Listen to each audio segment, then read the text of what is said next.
Damar dan Andre mengikuti Rama ke sebuah jalur kecil yang nyaris tak terlihat. Di balik semak dan akar pohon raksasa, mereka tiba di sebuah cerukan tanah penuh batu nisan kayu tanpa nama. "Ini apa?" bisik Andre. Rama menunduk. "Mereka yang hilang tapi tak pernah dicari." Ia menunjuk satu nisan paling tua, lapuk dan ditumbuhi lumut. "Teman-temanku di sini. Aku kuburkan mereka setelah satu persatu menghilang dan kembali dengan tubuh yang bukan milik mereka." Ketika mereka mencoba kembali ke jalur pendakian, Damar memperhatikan hal ganjil. Pohon-pohon tumbuh terbalik, akar mencuat ke langit, ranting tertanam ke tanah. Langit pun tampak seperti cermin gelap. "Gunung sedang membalikan kita," ujar Rama. "Jika kalian tidak segera keluar, kalian juga akan lupa arah pulang dan mulai percaya bahwa kalian memang milik hutan ini." Langit yang tadinya cerah mendadak kelabu. Butiran abu turun, mengguyur ransel dan rambut mereka. Udara terasa berat, sesak dan bau belerang menyengat. Andre batuk keras. "Gunung sedang marah," kata Rama. "Dulu juga begini sebelum temanku menghilang terakhir kali. Hutan sedang menolak kehadiran kalian." Di tengah abu, terdengar tangis lirih dari kejauhan. Damar mengenal suara itu. Farah. Rama akhirnya bersedia memimpin mereka menuju jalan pulang. Namun, arah yang ia tunjuk bukan ke bawah, melainkan naik lebih dalam ke hutan yang semakin lebat. Puncak bukan tempat tertinggi, tapi tempat di mana batas dunia paling tipis. "Kalau kita naik, bukannya makin jauh dari pintu keluar?" tanya Andre. "Tapi makin dekat dengan alasan kenapa kalian bisa kembali," sahut Rama. "Aku akan tunjukkan jalan pulang, seperti yang tak sempat aku lakukan dulu." Saat mereka istirahat, Damar membuka tas Rama karena curiga. Di dalamnya ada benda-benda aneh. Sebuah kompas antik dengan jarum patah, batu akik yang terus menghangat, dan sebuah ponsel model lama yang baterainya masih penuh.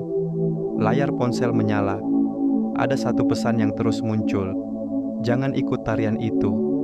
Mereka tiba kembali di tempat yang sama seperti sehari sebelumnya. Bahkan ranting yang dipatahkan Andre kemarin masih baru. "Kita sudah lewat sini," bentak Andre. "Sudah, 2 kali," sahut Damar. Rama berdiri di tengah kabut. "Waktu di sini tak bergerak seperti yang kalian pahami. Kalian terjebak dalam ulang hari yang sama, karena gunung ingin kalian mengerti apa yang belum selesai." Pagi itu, Farah tiba-tiba muncul di luar tenda, berdiri diam. Wajahnya pucat, matanya kosong, rambutnya basah meski tak hujan semalam. Ia tidak menjawab saat dipanggil, hanya tersenyum aneh dan duduk bersila menghadap hutan. Andre mencoba mengguncangnya. "Farah, kamu kemana aja?" Ia hanya berkata satu kalimat pelan. "Aku sudah lihat yang ada di balik kabut." Rama memberikan sebuah buku catatan lusuh. "Ini milik Arye, temanku yang paling pintar. Dia tulis semuanya sebelum dia pergi."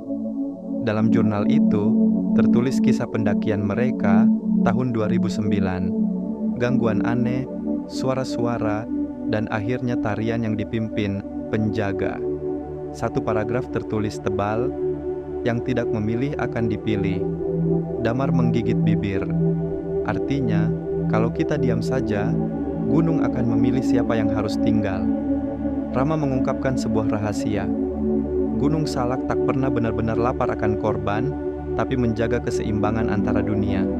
Setiap dekade, satu jiwa harus tinggal sebagai penjaga baru. "Dulu, aku menolak pergi, tapi aku bukan penjaga. Aku hanya orang tersesat," katanya. "Kalau kita kabur sekarang?" tanya Andre. "Kalian hanya akan berjalan dalam lingkaran yang lebih sempit, kecuali ada yang menggantikan penjaga." Rama memimpin mereka ke batu besar di tengah hutan, dikelilingi akar yang membentuk lingkaran alami. Ia meminta mereka duduk bersila dan menaruh sesuatu yang penting bagi mereka. Damar meletakkan kamera ayahnya. Andre meletakkan jam tangan milik almarhum kakaknya. Farah, meski masih linglung, mengeluarkan foto ibunya. "Dengan ini, kita meminta izin untuk pulang. Tapi," kata Rama sambil menatap tajam, seseorang harus tetap tinggal untuk membuka jalan keluar.